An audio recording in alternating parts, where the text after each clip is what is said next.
En las partes anteriores hemos acompañado a Víctor Frankenstein desde su infancia marcada por la curiosidad hasta el nacimiento de una obsesión que lo llevó a desafiar los límites de la naturaleza. Hemos sido testigos de la creación de la criatura y del horror inmediato que invadió a su creador. La ambición se transformó en culpa y el sueño científico se convirtió en una sombra que comenzó a perseguirlo. Ahora, en los capítulos 8, 9 y 10, la tragedia da un paso más profundo. La muerte ya no es una amenaza abstracta ni una consecuencia lejana. Se convierte en injusticia. El juicio de Justine revela cómo el silencio de Víctor pesa más que cualquier prueba y cómo la culpa puede ser más devastadora que el castigo mismo. Mientras el mundo condena a una inocente, el verdadero responsable guarda silencio, prisionero de su propio miedo. La angustia empuja a Víctor hacia el aislamiento. Buscando alivio en la naturaleza, se adentra en las montañas, intentando escapar de su conciencia. Pero la soledad no trae paz, trae confrontación. En estos capítulos asistiremos al primer encuentro directo entre el creador y su criatura. Ya no es una figura lejana que huye en la oscuridad. Ahora tiene presencia, tiene voz y exige ser escuchada. La historia deja de ser solo el relato de un experimento fallido. Se convierte en un enfrentamiento moral. ¿Quién es realmente el monstruo? ¿El ser que fue creado o el hombre que lo abandonó? La culpa ya no puede ocultarse. El creador y su creación están frente a frente, y nada volverá a ser igual.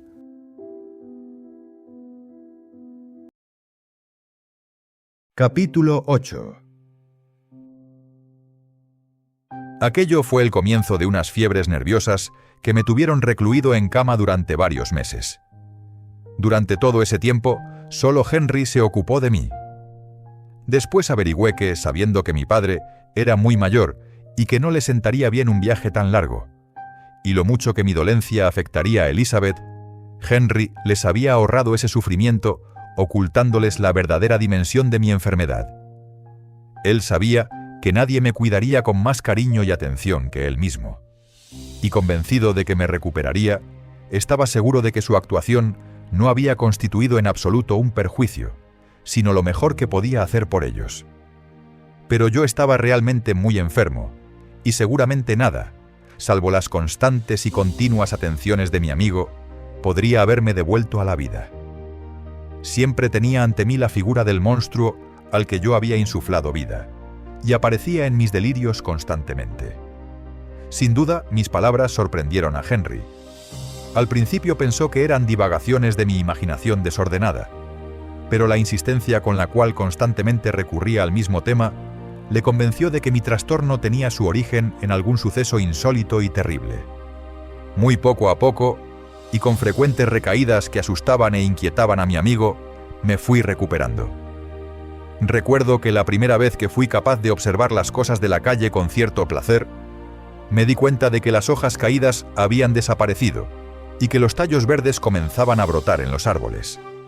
Fue una primavera maravillosa, y la estación sin duda contribuyó en buena medida a mejorar mi salud durante mi convalecencia. También sentí que se reavivaban en mi pecho sentimientos de alegría y cariño. Mi pesadumbre desaparecía, y muy pronto volví a estar tan alegre como antes de sufrir aquella fatal obsesión. «Queridísimo Clerval», dije, «qué bueno y qué amable has sido conmigo.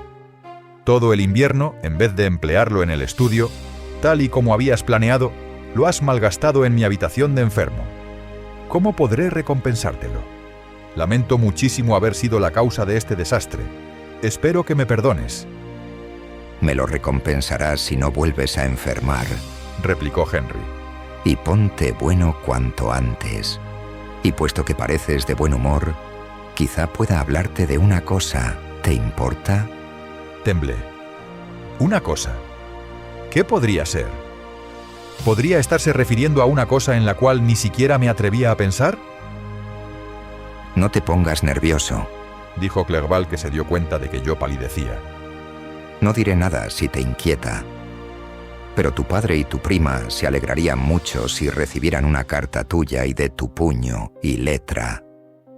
Ni siquiera sospechan lo enfermo que has estado y están preocupados por tu largo silencio. ¿Eso es todo?, dije sonriendo. Mi querido Henry, ¿cómo puedes imaginar que mis primeros pensamientos no estarían dedicados a aquellos seres queridos a quienes tanto amo y que tanto merecen mi amor? Dado que te veo tan animado, dijo Henry, te encantará ver una carta que ha estado ahí desde hace algunos días. Es de tu prima, creo. Entonces puso la siguiente carta en mis manos. Para Fetz. Frankenstein. Ginebra, 18 de marzo de 1700, ***. Querido primo, no puedo describirte la inquietud que tenemos todos por tu salud. No podemos evitar imaginar que tu amigo Clerval nos está ocultando la verdadera gravedad de tu enfermedad. Porque hace ya varios meses, desde que no recibimos una carta escrita por ti mismo, y todo este tiempo te has visto obligado a dictárselas a Henry. Seguramente, Víctor, debes de haber estado muy enfermo, y esto nos entristece mucho, tanto casi como cuando murió tu querida madre. Mi padre está plenamente convencido de que estás gravemente enfermo y apenas hemos podido evitar que emprenda un viaje a Ingolstadt. Clerval siempre dice en sus cartas que te estás poniendo mejor.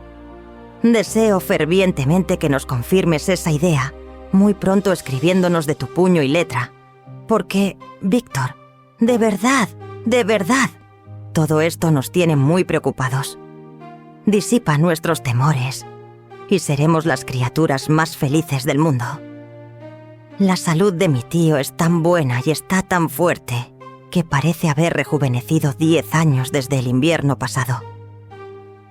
Ernest está también tan cambiado que apenas lo reconocerías. Tiene casi 16 años, ya sabes, y ha perdido aquel aspecto enfermizo que tenía hace algunos años.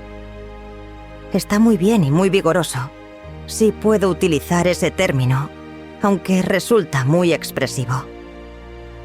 Mi tío y yo estuvimos conversando la pasada noche durante mucho rato sobre la profesión que debería elegir Ernest. Su mala salud habitual cuando era pequeño le ha impedido adquirir la costumbre de estudiar y continuamente está en el campo, al aire libre, subiendo las montañas o remando en el lago. Así pues, yo propuse que se hiciera granjero, lo cual, como sabes, primo, ha sido siempre mi idea favorita. La vida del granjero es muy saludable y feliz, y al menos la profesión menos dañina de todas, o mejor dicho, la más beneficiosa. Mi tío tenía la idea de que estudiara para abogado, porque con su influencia podría llegar a ser juez. Pero, aparte de que no está hecho absolutamente para semejante ocupación, resulta ciertamente más digno ganarse la vida cultivando la tierra que siendo confidente y algunas veces cómplice de los vicios de otro, porque esa es la tarea de un abogado. Yo dije que la ocupación de un granjero próspero, si no era más honrosa, era al menos una ocupación más feliz que la de juez, cuya desgracia es estar enfangado siempre en la cara más oscura de la naturaleza humana. Mi tío sonrió y dijo que yo misma debería ser abogada, con lo cual se puso fin a nuestra conversación sobre aquel asunto. Y ahora debo contarte una pequeña historia que te encantará. ¿Te acuerdas de Justin Moritz? Quizá no te acuerdes, así que te contaré su historia en pocas palabras. Madame Moritz, su madre, se había quedado viuda con 4 niños, de los cuales Justine era la tercera. La niña ya había sido siempre la favorita de su padre, pero por una extraña obsesión, su madre no podía soportarla y, después de la muerte del señor Moritz, la maltrataba horriblemente, Mi tía sabía todo esto y cuando Justine cumplió los 12 años, consiguió convencer a su madre para que le permitiera vivir en nuestra casa. Las instituciones republicanas de nuestro país han promovido costumbres más sencillas y amables que las que prevalecen en las grandes monarquías que nos rodean. Y por esa razón, hay menos diferencias entre las clases en las que se dividen los seres humanos y las clases más bajas, no siendo ni tan pobres ni tan despreciadas como en otros lugares, son más educadas y dignas. Un criado en Ginebra no es lo mismo que un criado en Francia o Inglaterra. Así que Justine fue acogida en nuestra familia para aprender las obligaciones de un criado, las cuales en nuestro afortunado país no incluyen el sacrificio de la dignidad de un ser humano. Me atrevo a decir que ahora lo recordarás todo, porque Justine era tu gran favorita. Y recuerdo haberte oído decir que si te encontrabas de mal humor, una mirada de Justine podría disiparlo por la misma razón que da Ariosto respecto a la belleza de Angélica. Su rostro era todo franqueza y alegría. Mi tía se encariñó mucho con ella, lo cual la indujo a darle una educación superior a la que había previsto para ella. Este regalo se vio recompensado plenamente. Justine era la criatura más agradecida del mundo. No quiero decir que hiciera grandes gestos de agradecimiento. Nunca la oí decir nada al respecto. Pero una podía ver en sus ojos que prácticamente adoraba a Tipirsi, a su protectora. Aunque era muy divertida y en muchos sentidos descuidada, sin embargo prestaba la mayor atención a cada gesto de mi tía. La consideraba un modelo de perfección y siempre intentaba imitar sus palabras e incluso sus gestos, de modo que incluso ahora a menudo me recuerda a mi tía. Cuando mi querida tía murió, todos estábamos demasiado ocupados con nuestro propio dolor para fijarnos en la pobre Justine, que la había cuidado durante su enfermedad con el mayor de los cariños. La pobre Justine estuvo muy enferma, pero el destino le tenía reservadas otras pruebas. Uno tras otro, sus hermanos y su hermana habían muerto, y su madre se había quedado entonces, a excepción de su hija repudiada, sin hijos. La mujer comenzó a sentir remordimientos de conciencia y a pensar que las muertes de sus queridos hijos era una maldición del cielo para castigar su parcialidad contra Justine. Ella era católica romana, y yo creo que su confesor azuzó esas ideas que la mujer había concebido. Así pues, pocos meses después de tu partida a Ingolstadt, la madre arrepentida llamó a Justine y le pidió que volvieras a casa. ¡Pobre muchacha! Lloró cuando abandonó nuestra casa. Estaba muy cambiada desde la muerte de mi tía. El dolor había conferido cierta dulzura y una encantadora afabilidad a los gestos que antes habían llamado la atención por su viveza. Desde luego, vivir en casa de su madre no fue la mejor manera de devolverle la alegría. La pobre mujer no estuvo muy firme en su arrepentimiento. A veces le suplicaba a Justine que le perdonara su crueldad, pero con mucha más frecuencia la acusaba de ser la causa de las muertes de sus hermanos y su hermana. Aquellos constantes vaivenes emocionales finalmente condujeron a la señora Moritz a la enfermedad, lo cual al principio solo incrementó su irritabilidad, pero ahora ya descansa para siempre. Murió con los primeros fríos, al principio del último invierno. Justine ha vuelto con nosotros, y te puedo asegurar que la quiero muchísimo. Es muy inteligente y cariñosísima, y guapa. Y tal y como mencioné antes, sus gestos y sus expresiones continuamente me recuerdan a mi querida tía. Debo contarte alguna cosa más, Víctor, sobre nuestro pequeño William. Ojalá pudieras verlo. Está muy alto para su edad y tiene unos ojos azules risueños y dulces, pestañas muy oscuras y el pelo rizado. Cuando sonríe, aparecen 2 pequeños hoyuelos en sus mejillas siempre rosadas y saludables. Su barbilla le hace una carita preciosa. Después de esta descripción, solo puedo decir que nuestras visitas dicen 1000 veces al día: demasiado guapo para ser un niño. Ya ha tenido 1 o 2 pequeñas novias, pero Louisa Byron es su favorita.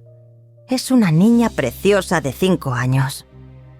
Y ahora, querido Víctor, supongo que te encantará saber algunos pequeños cotilleos sobre tus conocidos. La guapa señorita Mansfield ya ha recibido las visitas de felicitación por su próximo matrimonio con un joven caballero inglés, John Melbourne. Su espantosa hermana Manon se casó el otoño pasado con el señor Hoffland, el banquero rico. Y vuestro buen amigo del colegio, Louis Manuel, ha sufrido varias desgracias desde que Clerval partió de Ginebra. Pero ya ha recobrado el ánimo y se dice que está ya a punto de casarse con una francesa guapísima y muy alegre, Madame Tavernier. Es viuda y mucho mayor que Manuel, pero todo el mundo la admira y la aprecia.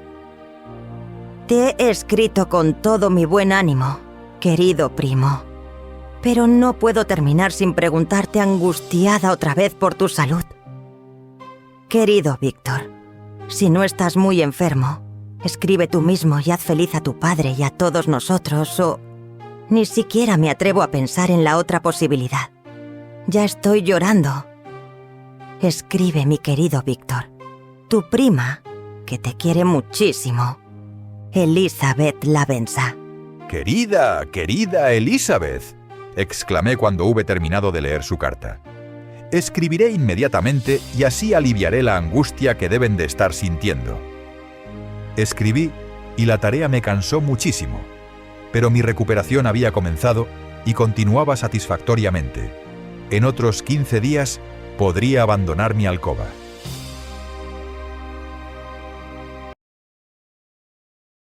Capítulo 9. Cuando me recuperé, uno de mis primeros cometidos fue presentar a Clerval a los distintos profesores de la universidad. Y al hacerlo, tuve que someterme a una suerte de tormentosos encuentros que reabrían las heridas que mi mente había sufrido. Desde aquella noche fatal, el final de mis trabajos y el principio de mis desgracias, había anidado en mí una violenta antipatía por todo lo relacionado con la filosofía natural. Además, estando prácticamente recuperado, la simple visión del instrumental químico reavivaba toda la agonía de mis ataques nerviosos. Henry lo notó y apartó todos aquellos aparatos de mi vista. También cambió bastante mis aposentos, porque percibió que yo sentía aversión a la sala que antiguamente había sido mi taller. Pero aquellas precauciones de Clerval no sirvieron de mucho cuando visité a los profesores. Incluso el bueno del señor Waldman me torturó cuando elogió, con amabilidad y afecto, mis asombrosos avances científicos. Inmediatamente se dio cuenta de que me disgustaba la conversación, pero ignorando cuál era la verdadera razón, atribuyó mis sentimientos a la modestia, y me pareció evidente que cambiaba de asunto, de mis habilidades a la ciencia en general, con el deseo de captar mi interés. ¿Qué podía hacer yo? Él simplemente quería halagarme, pero solo conseguía atormentarme. Me sentí como si fuera colocando, uno a uno, ante mis ojos, todos aquellos instrumentos que iban a utilizarse posteriormente para darme una muerte lenta y cruel. Yo me retorcía con cada palabra suya, aunque no me atrevía a mostrar el dolor que sentía. Clerval, cuyas miradas y sentimientos siempre estaban prestos a descubrir de inmediato las emociones de los demás, no quiso hablar del tema, argumentando que no sabía nada de ello. Y la conversación giró hacia otros asuntos de carácter general. Yo se lo agradecí en el alma, pero no dije nada. Vi claramente que estaba sorprendido, pero no intentó sonsacarme el secreto.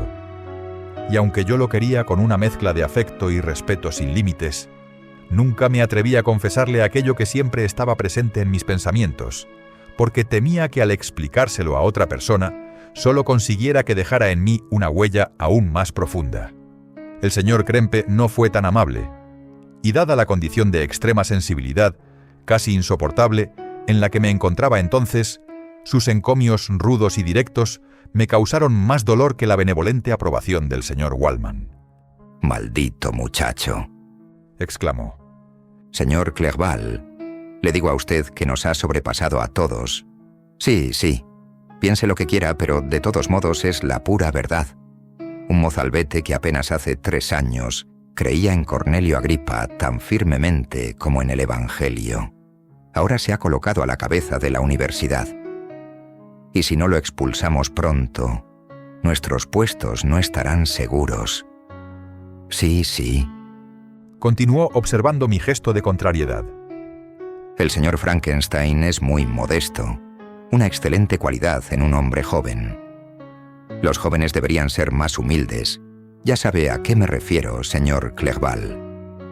Yo no lo era cuando era joven, pero eso se pasa cuando uno se hace mayor». Entonces, el señor Krempe comenzó un elogio de sí mismo, y felizmente desvió la conversación de un asunto que verdaderamente me estaba matando. Clerval no era un científico. Su imaginación era demasiado viva para implicarse en la minuciosidad de las ciencias. Los idiomas eran su principal interés, así que deseaba aprender lo necesario para continuar los estudios por su cuenta cuando regresara a casa. El persa, el árabe y el hebreo atrajeron su atención tan pronto como consiguió adquirir un perfecto dominio del griego y el latín. Por mi parte, la inactividad siempre me había disgustado, y ahora que deseaba huir de toda reflexión y me repugnaban mis antiguos estudios, encontré un gran alivio al convertirme en compañero de clase de mi amigo, y no hallé solo instrucción, sino también consuelo en las obras de los autores orientales. Su melancolía es tranquilizadora, y su alegría anima el alma hasta un grado que yo jamás había experimentado al estudiar a los escritores de otros países. Cuando uno lee sus textos, parece que la vida consiste en un cálido sol y jardines de rosas, en las sonrisas y los pucheros de una encantadora enemiga, y en la ardiente pasión que consume tu corazón. Qué diferente de la viril y heroica poesía de Grecia y Roma. El verano transcurrió en medio de aquellas ocupaciones, y mi regreso a Ginebra se fijó para finales de otoño. Pero se retrasó por varios incidentes y llegó el invierno y la nieve. Los caminos se pusieron intransitables y mi viaje hubo de aplazarse hasta la primavera siguiente. Lamenté muchísimo ese retraso, porque deseaba de todo corazón volver a ver mi ciudad natal y a mis seres queridos. Mi regreso solo se había retrasado tanto porque no deseaba dejar a Clerval solo en una ciudad extraña antes de que hubiera conocido a algunas personas. El invierno, de todos modos, transcurrió muy agradablemente, y aunque la primavera vino bastante tarde, su belleza compensó su tardanza. Ya se había cumplido el mes de mayo, y yo esperaba diariamente la carta que fijara la fecha de mi partida, cuando Henry me propuso una excursión a pie por los alrededores de Ingolstadt para que pudiera despedirme del país en el que había vivido durante tanto tiempo. Accedí con placer a su proposición. Estaba deseoso de hacer un poco de ejercicio, y Clerval siempre había sido mi compañero favorito en las caminatas de este tipo que yo solía emprender por los paisajes de mi país natal. Aquella excursión duró 15 días. Mi salud y mi ánimo se habían restablecido hacía tiempo y habían adquirido renovado vigor con el aire saludable, los pequeños incidentes habituales del camino y la conversación de mi amigo. El estudio me había hecho antisocial. Había evitado cualquier relación con mis compañeros. Pero Clerval inspiraba los mejores sentimientos de mi corazón. De nuevo me enseñó a amar las formas de la naturaleza y las encantadoras caritas de los niños. ¡Qué buen amigo! Cuán sinceramente me quisiste e intentaste animar mi espíritu hasta que estuvo al nivel del tuyo. Un objetivo egoísta me había mutilado y aniquilado, hasta que tu amabilidad y tu afecto animaron y despertaron mis sentidos. Conseguí volver a ser la persona alegre que había sido solo unos años antes, amando a todos y siendo amado por todos, sin penas ni preocupaciones. Cuando me sentía feliz, la naturaleza inanimada tenía el poder de proporcionarme las sensaciones más deliciosas. Un cielo claro y los campos verdes me extasiaban. Aquella estación fue verdaderamente maravillosa. Las flores de la primavera estallaban en los parterres, mientras las del verano estaban ya a punto de brotar. No me inquietaron los malos pensamientos que durante el año anterior, aunque intenté apartarlos por todos los medios, me habían agobiado como una carga insoportable. Henry disfrutaba con mi alegría y comprendía sinceramente mis sentimientos. Se esforzaba en distraerme, y al tiempo me contaba qué sentimientos ocupaban su alma. Los recursos de su ingenio, en esta ocasión, fueron ciertamente asombrosos. Su conversación era muy imaginativa, y muy a menudo, imitando a los escritores persas y árabes, inventaba cuentos maravillosamente fantasiosos e interesantes. En otras ocasiones recitaba mis poemas favoritos o me enredaba en conversaciones que sostenía con notable ingenio. Regresamos a la universidad un domingo. Los campesinos disfrutaban en los bailes y todas las personas que nos encontramos parecían dichosas y felices. Yo mismo estaba muy animado y caminaba embargado por sentimientos de alegría y júbilo.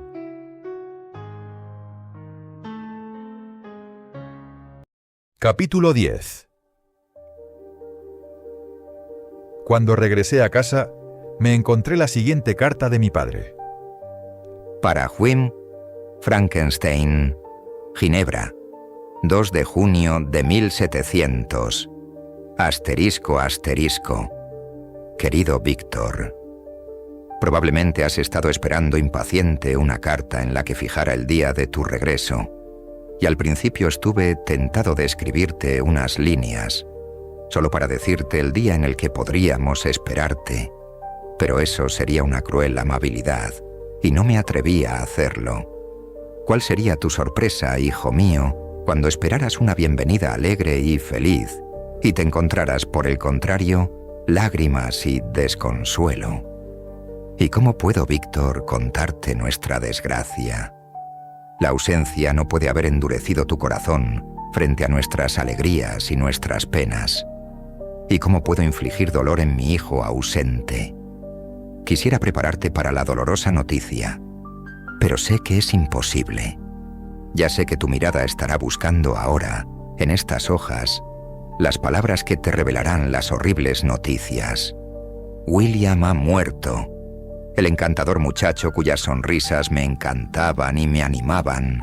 Aquel que era tan cariñoso y tan alegre, Víctor, ha sido asesinado. No intentaré consolarte. Simplemente te relataré las circunstancias de lo sucedido. El pasado jueves, 28 de mayo, mi sobrina, tus 2 hermanos y yo fuimos a dar un paseo a Plim Palace. La tarde era cálida y tranquila, y prolongamos nuestro paseo más de lo normal.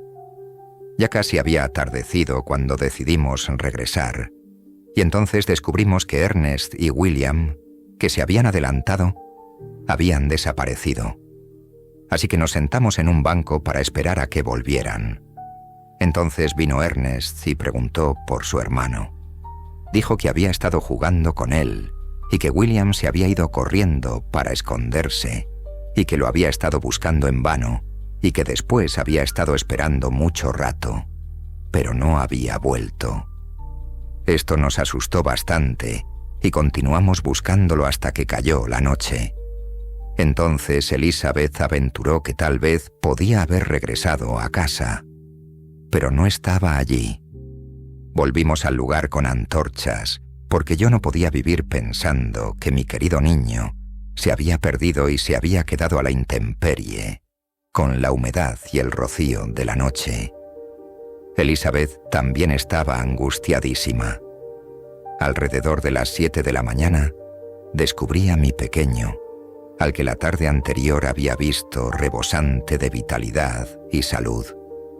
Estaba tendido en la hierba, lívido e inmóvil. La marca de los dedos de su asesino estaba aún en su cuello. Lo llevamos a casa, y la angustia visible en mi rostro le reveló el secreto a Elizabeth. Solo quería ver el cadáver. Al principio intenté evitárselo, pero ella insistió, y entrando en la habitación en la que yacía, apresuradamente examinó el cuello de la víctima y retorciéndose las manos, exclamó: «Oh, Dios mío, he matado a mi querido niño».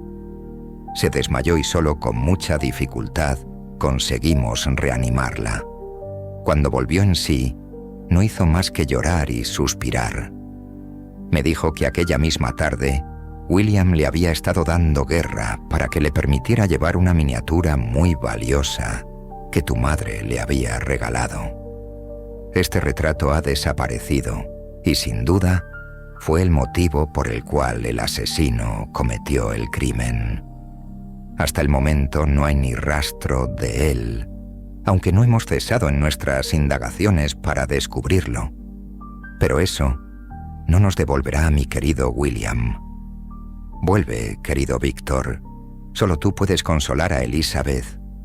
Llora constantemente y se acusa a sí misma, injustamente, de ser la causa de la muerte del niño. Sus palabras me parten el corazón. Todos estamos muy abatidos. Pero ¿no será ese un motivo más, hijo mío, para que regreses y seas nuestro consuelo? Tu querida madre... Ay, Víctor, te aseguro que doy gracias a Dios porque no vive para ver la muerte cruel y miserable de su pequeño. Vuelve, Víctor, pero no regreses albergando ideas de venganza contra el asesino, sino con sentimientos de paz y cariño que puedan curar las heridas de nuestro espíritu, en vez de abrirlas. Entra en esta casa de luto, hijo querido, pero con dulzura y afecto para aquellos que te aman, y no con odio hacia tus enemigos. Tu desdichado padre, que te quiere, Alphonse Frankenstein. Clerval, que había estado observando mi rostro mientras leía la carta, se sorprendió al observar la desesperación que sucedía a la alegría que mostré al recibir noticias de mis seres queridos. Tiré la carta en la mesa y me cubrí el rostro con las manos. Mi querido Frankenstein, exclamó Henry cuando me vio llorar con amargura. ¿Es que siempre tienes que estar triste? Amigo mío, ¿qué ha ocurrido? Le indiqué que cogiera la carta y la leyera, mientras yo iba de un lado a otro de la habitación, nervioso hasta la desesperación. Los ojos de Clerval también derramaron lágrimas cuando leyó el relato de mi desgracia.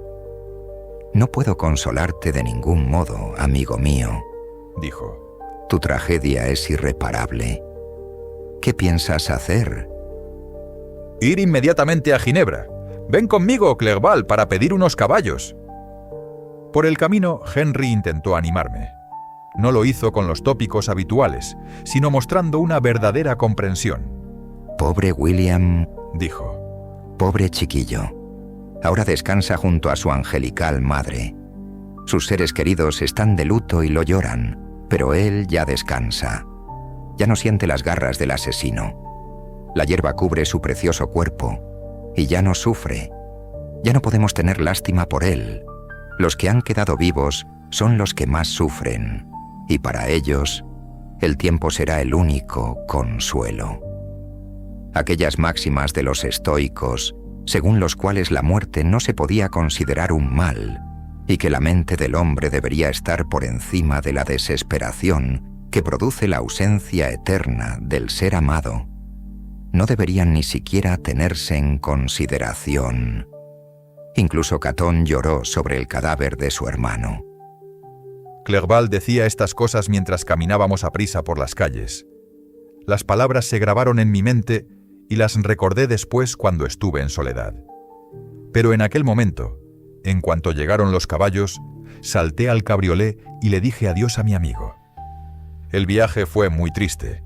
Al principio solo quería ir deprisa, porque deseaba consolar y confortar a mis seres queridos, tan apenados. Pero a medida que me fui acercando a mi ciudad natal, fui también acortando el paso.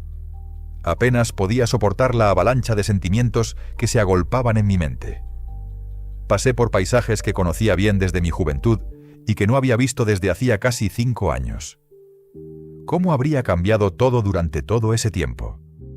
Un cambio enorme, repentino y desolador había tenido lugar, pero 1000 pequeñas circunstancias podrían haber producido otras alteraciones poco a poco, y aunque se hubieran producido más pausadamente, no serían menos decisivas. El temor me invadió. Me daba miedo avanzar, aterrorizado ante 1000 peligros ocultos que me hacían temblar, aunque era incapaz de describirlos. Me quedé en Lausana 2 días, incapaz de seguir adelante. Contemplé el lago. Las aguas parecían tranquilas. Todo en derredor estaba en calma, y las montañas nevadas, los palacios de la naturaleza, no habían cambiado. Poco a poco, aquella calma y aquel paisaje celestial me reanimó, y continué mi viaje hacia Ginebra. El camino discurría junto a la orilla del lago, y se hacía cada vez más estrecho a medida que me acercaba a mi ciudad natal. Distinguí muy claramente las negras laderas del Jura y la brillante cumbre del Mont Blanc, y lloré como un niño. Queridas montañas, mi precioso lago, ¿cómo recibiréis a vuestro hijo pródigo? Vuestras cumbres son blancas, el cielo y el lago son azules. ¿Es esto un presagio de felicidad o una burla de mis desgracias? Me temo, amigo mío, que le resultará tedioso si sigo entreteniéndome en estos prolegómenos. Pero aquellos fueron días de relativa felicidad, y los recuerdo con placer. Mi tierra, mi amada tierra, ¿quién, sino uno de tus hijos, puede comprender el placer que sentí al ver de nuevo tus arroyos, tus montañas y sobre todo tu precioso lago? Sin embargo, a medida que me acercaba a casa, la tristeza y el temor me invadieron. La noche se cerró a mi alrededor, y cuando apenas podía ver las oscuras montañas, mis sentimientos se tornaron más sombríos. Imaginé todos los peligros posibles, y me convencí de que estaba destinado a convertirme en el más desdichado de todos los seres humanos. Dios mío, cuánta razón tenía en mis presagios. Y solo me equivoqué en una única circunstancia, que en todas las desgracias que imaginé y temí, no pude ni siquiera sospechar ni la 100ª parte de la angustia que el destino me obligaría a soportar.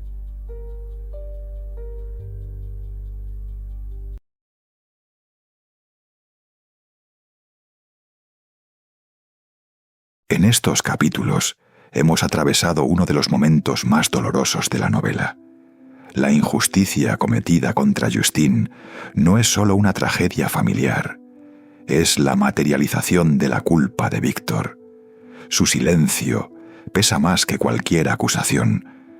La criatura ha actuado, pero el creador también es responsable. La huida hacia las montañas no ha sido una búsqueda de paisaje, sino un intento desesperado de escapar de su conciencia. Y sin embargo, allí donde el hombre esperaba encontrar paz, ha encontrado confrontación. Por primera vez, creador y creación se miran frente a frente. Ya no hay sombras ni rumores, hay presencia, hay palabras, hay exigencias. La historia da ahora un giro decisivo. La criatura no es solo un ser aterrador, es un ser que reclama su lugar en el mundo. Y Víctor deberá enfrentarse no solo al miedo, sino a las consecuencias de haber dado vida sin asumir su responsabilidad. En la próxima parte escucharemos la voz del ser rechazado. Conoceremos su experiencia, su aprendizaje y el dolor de haber sido abandonado desde el primer instante. La tragedia no ha terminado. Apenas está revelando su verdadera dimensión. Si este recorrido por Frankenstein te está resultando interesante, puedes apoyar el canal compartiendo el video o dejando tu comentario. Eso ayuda a que más personas redescubran esta obra fundamental de la literatura. El enfrentamiento ha comenzado. Y ahora será la criatura quien hable.